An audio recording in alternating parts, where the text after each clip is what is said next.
Welcome to my YouTube channel Maham Adeeb official. ہم تباہی کے آخری درجے پر پہنچ چکے ہیں۔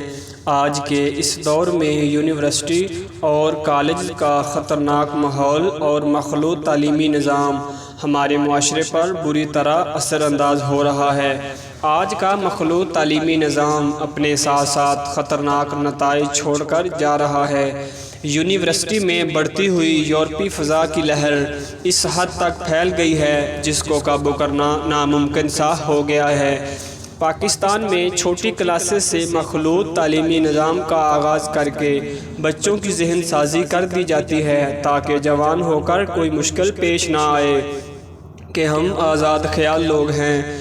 میں حیران ہوں کہ 7ویں کلاس کے اسٹوڈنٹ بھی گرل فرینڈ اور بوائے فرینڈ کی بیماری میں مبتلا ہو جاتے ہیں۔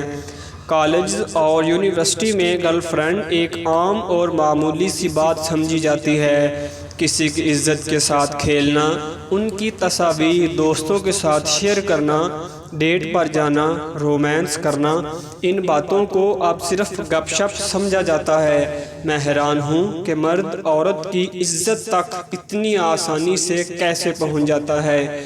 میں لڑکیوں کی تعلیم کا ہرگز مخالف نہیں ہوں، لیکن آپ بتائیں ایسی تعلیم کا کیا فائدہ جس میں عورت کی عزت و عظمت، عورت کا مقام، عورت کا وقار اور شرافت سب کچھ کھو جائے۔ اب بڑھتا ہوا فیشن، آزادی، ہاسٹلز میں ہونے والے شرمناک فعل، یہ سب اسلامی تعلیمات سے دوری کی وجہ سے ہم پر عذاب سے کم نہیں۔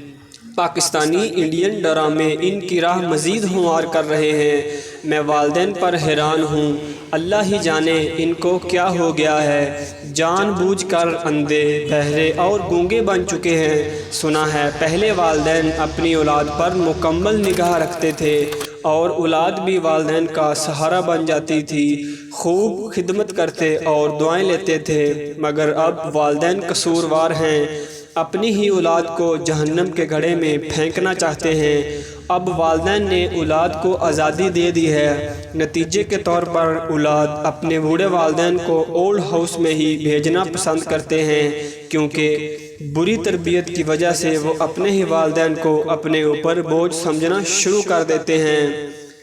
مبارک ہو ایسے والدین پر جن کی تربیت ایسی تھی۔ تعلیم ضرور حاصل کریں مگر شعور حاصل کرنے کے لیے، مگر افسوس کی بات یہ ہے کہ ہم دن بدن بے شعور اور بے دین ہوتے جا رہے ہیں۔ آزاد خیال لوگ میری ویڈیو سے اختلاف کر سکتے ہیں کیونکہ ان کا کوئی قصور نہیں، ان بیچاروں کو ماحول ہی ایسا فراہم کیا گیا ہے۔ دینی اور دنیاوی تعلیم دونوں حاصل کریں تاکہ ہم اچھے انسان کے ساتھ ساتھ اچھے مسلمان بھی بن سکیں۔ میرا شکوہ والدین سے بھی ہے، آپ کی اولاد آپ کے ہاتھوں سے نکل چکی ہے، آپ صرف اولڈ ہاؤس جانے کی تیاریاں کریں۔ اپنی اولاد، ایسی اولاد پیدا کرتے جو موت کے بعد آپ کے لیے قرآن پڑھتے، دعا کرتے، آپ کو قبر میں راحت دیتے، مگر آپ نے ان کو یورپ کے حوالے کر دیا ہے۔ نوجوان نسل سے گزارش ہے کہ خدا را گرل فرینڈ کے کلچر کو اب چھوڑ دو، دنیا مکافات عمل ہے۔ آج آپ کسی کی بہن کو ٹائم پاس بناؤ گے تو کل آپ کی بہن بھی کسی کی ٹائم پاس گرل فرینڈ ہوگی۔ پتہ نہیں ہم کہاں جا رہے ہیں، ہم اپنی منزل سے بھی بھٹک چکے ہیں۔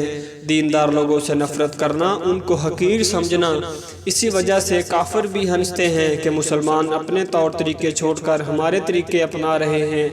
ہم تو بس نام کے مسلمان رہ گئے ہیں۔ میرا قلم بھی رو رہا ہے کہ میں کیا لکھ رہا ہوں، ہماری حقیقت کیا تھی، ہم کیا تھے، کیا بن گئے۔